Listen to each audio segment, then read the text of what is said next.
Hello guys, welcome back to my channel Manisha lifestyle 96। তোমার সবাই কেমন আছে? আশা করি খুব ভালো আছে। আর আমি তো বিন্দাস আছি। আগের ভিডিওতে তোমাদের সাথে শেয়ার করেছিলাম আমি বাবার বাড়িতে ছিলাম, তো তারপর বাড়ি চলে এসেছি। দুদিন হলো তোমাদের সাথে শেয়ার করতে পারিনি বাড়ি আসার ভিডিও। তো যাই হোক, আর এখন সকাল বাজে 8টা। আর এখন যাচ্ছি আজকে রিপোর্ট করাতে। আমার কিছু রিপোর্ট করানো রয়েছে, সেইগুলোই করাতে যাচ্ছি। তো তোমাদের দাদা ভাই বাড়িতে রয়েছে, ও আমাকে নিয়ে যাবে। আর সকালে খালি পেটে ব্লাডের রিপোর্ট রয়েছে, যে কারণে এখনো পর্যন্ত কিছু খাইনি। তো তাই সকাল সকাল বেরিয়ে পড়েছি রিপোর্ট করাতে যাব বলে। অলরেডি রেডি হয়ে পড়েছি যাওয়ার জন্য। আর তোমাদের দাদাভাই ওইদিকে বাইক বের করছে। তো চলো যাওয়া যাক। তো তারপর বেরিয়ে আবার তোমাদের সাথে কথা হচ্ছে। এখন দুজনে মিলে বাড়ির থেকে বেরিয়ে পড়েছে। আর বেরিয়ে ভাবছি যে সকাল 8টা বাজে না দুপুর 12টা, কারণ এতটাই পরিমাণে রোদ উঠেছে আর রোদের তাপ যে কি বলবো। অথচ কালকে রাতে আমাদের এদিকটাতে ভালোই বৃষ্টি হয়েছে। রাস্তার চারিপাশে দেখেই বুঝতে পারছো যে জল জমে রয়েছে। আর এখন আমরা চলে এসেছি ব্লাডের রিপোর্ট করানোর জন্য। যে খালি পেটের রিপোর্টটা ছিল ওটাই এখন নিচ্ছে, মানে ব্লাডে নিচ্ছে। সত্যি বলতে এইসব বিষয়ে আমার ভীষণ ভয় করে ইঞ্জেকশন দেখলে। আর যাই হোক, করতেই তো হবে ব্লাডের রিপোর্ট। তো তারপর ভরা পেটে রিপোর্ট করানোর ছিল। তো খালি পেটে ব্লাডটা দেওয়ার পরে এখন আমরা চলে এসেছি খাওয়া দাওয়া করার জন্য। আমার পরোটা খেতে ইচ্ছে করছিল, তাই পরোটা খেয়ে নিলাম। এরপর ভরা পেটে রিপোর্টটা করাবে। তো এখন খাওয়া দাওয়া করার পর বসে রয়েছি ল্যাবে কিছুক্ষণ। আর এই যে এখন ভরা পেটে রিপোর্টটা করছে, মানে ব্লাড নিচ্ছে। আর এরপরেই আমার শরীরটা ভীষণ পরিমাণে খারাপ হয়ে গিয়েছিল, মাথা ঘুরে গিয়েছিল ব্লাডটা নেওয়ার পরেই। এখন বাড়িতে চলে এসেছি। আর তোমরা দেখেছিলে যে লাস্ট ল্যাবে আমার ব্লাড নিচ্ছিল। তারপর আর কোনো ভিডিও ক্লিপ শেয়ার করতে পারিনি, কারণ ভিডিও ক্লিপই নেওয়া হয়নি। কারণ শরীরটা ভীষণ খারাপ হয়ে গিয়েছিলো। ওখানে ব্লাড নেওয়ার পর আমার মাথা ভীষণভাবে ঘুরে গিয়েছিলো। কিছুটা টাইম ওখানে বসেছিলাম, তারপর বেরিয়ে চলে এসেছি বাড়ি। রাস্তার আর কোনো ক্লিপ নিতে পারিনি যে কারণে। আর এখনো পর্যন্ত মাথা ভীষণই ঘোরাচ্ছে। বাড়ি এসে চটপট করে ফ্রেশ হয়ে নিয়েছি, ড্রেস চেঞ্জ করে নিয়েছি।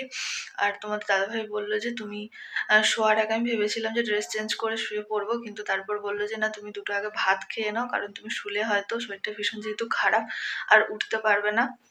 খেয়ে দিয়ে একদম রেস্ট নাও, ঘুমাও, দেখো শরীরটা ভালো লাগবে। যে কারণে খাওয়া দাওয়া কমপ্লিট করে নিয়েছি, কোনো ভিডিও ক্লিপই নিতে পারিনি।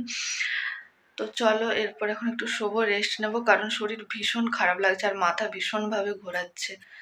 তো তারপর বিকেলবেলায় কি করি আর না করি সেটা তো অবশ্যই তোমরা দেখতে পাবে। এখন আমি একটু রেস্ট নিই। চোখ মুখের অবস্থা দেখে বুঝতেই পারছো মাথা আমার মানে এতটাই পরিমাণে ঘোরাচ্ছে যে কি বলা। যখন ওখানে ছিলাম ওখানে তো ব্লাডটা নেওয়ার সাথে সাথেই মাথাটা ঘুরে গেল। তো যাই হোক, এখন আর বেশি কথা বলবো না, চলো রেস্ট নিয়ে নিই, পরে আবার কথা বলছি।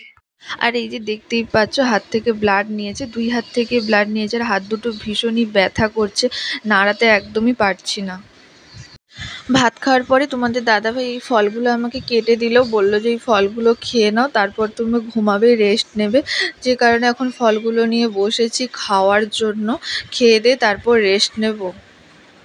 তো বিকেলবেলা ঘুম থেকে উঠে পড়েছে, উঠে এখন ফ্রেশ হয়ে নিয়েছে। আর এই যে আম কেটে নিয়ে বসে পড়েছে আম খাওয়ার জন্য। আর ঘুম থেকে উঠে দেখছে আকাশ কালো হয়ে মেঘ উঠেছে, ভীষণ জোরে হয়তো বৃষ্টি আসবে, ঝড়ও হয়তো হবে।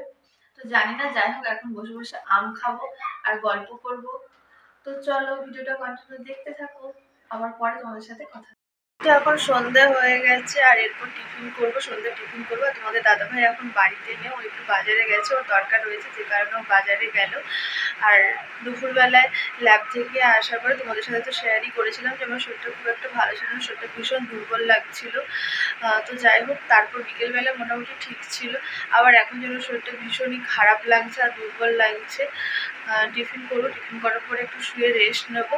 তো যাই হোক, আর দুপুরবেলা ওখান থেকে ল্যাব থেকে আসার পর যে তোমাদের দাদাভাই জামা কাপড়গুলো ধুয়ে দিয়েছিল, ওইগুলো শুকনো হয়ে গেছে, ছাদে মেলানো ছিল, ও আমাকে তুলে দিয়ে গেল ছাদ থেকে। ওগুলো এখন বসে বসে পাঠ করবো, তারপর টিফিন করব। আর কি করি আর না করি সবটাই তোমাদের সাথে শেয়ার করব অবশ্যই। তো চলো এগুলো এখন পাঠ করে নিই। আর তোমাদের দাদাভাইয়ের আসার আমি এখন অপেক্ষায় থাকবো, কখন আসবে, আবার পরে কথা হচ্ছে। জামা কাপড় ভাঁজ করার জন্য এখন বসে পড়েছি। জামা কাপড়গুলো অনেকক্ষণ ধরেই বিছানার উপরে পড়েছিল। সত্যি কথা বলতে জামা কাপড় যদি অগোছালোভাবে থাকে বা জিনিসপত্র যদি অগোছালো হয়ে থাকে আমার দেখতে ভীষণই খারাপ লাগে। চারিদিকটা পরিষ্কার পরিচ্ছন্ন থাকবে, গোছানো থাকবে, সেটা দেখতে খুবই ভালো লাগে। আর আমি চারিদিকে পরিষ্কার পরিচ্ছন্ন রাখতেই খুবই ভালোবাসি। আর যার জন্য তোমাদের দাদাভাই আমার কাছে ভীষণই বকা খায়, কারণ ও জামা কাপড়গুলো এতটাই পরিমাণে অগোছালো করে রাখে যে কি বলবো। আর এইদিকে দেখো এখন আমার জামা কাপড়গুলো গোছানো কমপ্লিট হয়ে গেছে, মানে ভাঁজ করে নিয়েছি, এরপর টিফিন করব। তো চলো। তো কালকের পর আর ভিডিওটা কন্টিনিউ করতে পারিনি। আজকে আবার এখন সকাল 9টা বাজে, এখন থেকে ভিডিওটা কন্টিনিউ করছি। কালকে ভিডিও কন্টিনিউ করতে পারিনি, তার কারণ হচ্ছে সন্ধ্যাবেলায় টিফিন করার পর শরীরটা এতটাই পরিমাণে খারাপ হয়ে যায় যে কারণে আমি একটু শুয়ে পড়েছিলাম। তারপর রাতের বেলায় উঠেছি, উঠে অল্প করে ভাত খেয়ে আবার শুয়ে পড়েছিলাম। তো যার জন্য কোনো ভিডিও ক্লিপ নিতেও পারিনি আর তোমাদের সাথে শেয়ারও করতে পারিনি। আর এখন বললামই তো সকাল 9টা বাজে, তোমাদের দাদাভাই ডিউটিতে বেরিয়ে চলে গেছে আর আমিও ফ্রেশ হয়ে নিয়েছি, স্নান করা কমপ্লিট হয়ে গেছে, টিফিনও হয়ে গেছে আমার, ওষুধ ছিল ওষুধ খাওয়া কমপ্লিট।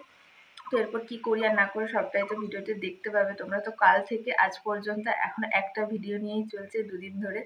তো কিছু মাইন্ড করো না, কারণ শরীরটা খারাপের জন্য, যে জন্য 2 দিন ধরে একটা ভিডিও কন্টিনিউ চলছে। আজকে মোটামুটি শরীরটা অনেকটা ফ্রেশ লাগছে, দেখেই বুঝতে পারছো, চোখ মুখ দেখেই। কালকে শরীরটা এতটাই খারাপ হয়ে গিয়েছিল যে কি বলবো।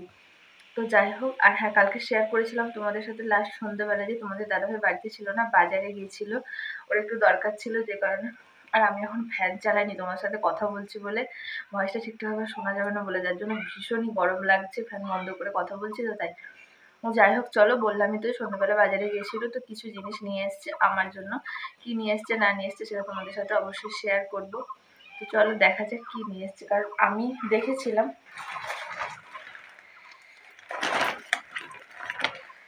কিছু খাওয়ার জিনিসপত্র নিয়ে এসছে।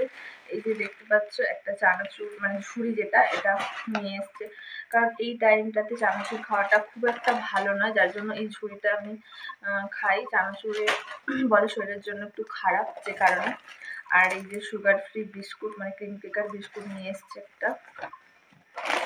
আর এই যে জাদু বিস্কুট, মানে নোনতা বিস্কুট যেটাকে বলে, ওটা নিয়ে এসছে একটা। আর আমার ফেস ওয়াশ শেষ হয়ে গেছিলো, যে কারণে ফেস ওয়াশ নিয়ে এসছে। এই কয়েকটা জিনিস এসছে। আর হ্যাঁ চকলেট নিয়ে এসেছিলো, যেটা খাওয়া হয়ে গেছে আমার, যে কারণে তোমাদের সাথে শেয়ার করতে পারলাম না। এই কয়েকটা জিনিসও নিয়ে এসছে কালকে। তো এগুলো এখন গোছাবো, এই প্যাকেটগুলো কেটে। জিনিসপত্রগুলো গোছানোর পর বাইরে এসে দেখছি কালো হয়ে মেঘ উঠেছে আর ঝোড়ো হাওয়া বইছে, কতটা পরিমাণে গাছপালাগুলো দুলছে তোমরা দেখে নিশ্চয়ই বুঝতেই পারছো। আর এই গরমের মধ্যে এরকম ঝোড়ো হাওয়া দিলে কতটা আরাম লাগে যে বলে বোঝাতে পারবো না। তোমরা দেখতেই পেলে কেমন পরিমাণে মেঘ উঠেছে আর ঝোড়ো হাওয়া বইছে, জানি না বৃষ্টি আসবে কিনা। আর কারেন্টও নেই, কারেন্ট চলে গেছে। গরম লাগছে, যার জন্য ভীষণই বাইরে একটুক্ষণ দাঁড়িয়েছিলাম, হাওয়া লাগছিল যে কারণে আরাম হচ্ছিল। আর এখন বাড়ির ভেতরে চলে এসেছি, দুপুরের খাওয়া দাওয়া করব, 11:30টার কাছাকাছি বাজে। তো খাওয়া দাওয়া করবো, তারপর রেস্ট নেব। আর কালকের থেকে আজ পর্যন্ত এখনও একটা ভিডিও নিয়েই চলছে। যাই হোক চলো, আজকের ভিডিওটা এই পর্যন্ত। ভিডিওটি ভালো লেগে থাকে অবশ্যই লাইক করে দাও, চ্যানেলে যারা নতুন রয়েছে তারা সাবস্ক্রাইব করে দিও। তো টাটা সবাইকে, দেখা হচ্ছে নেক্সট কোনো ব্লগের সাথে।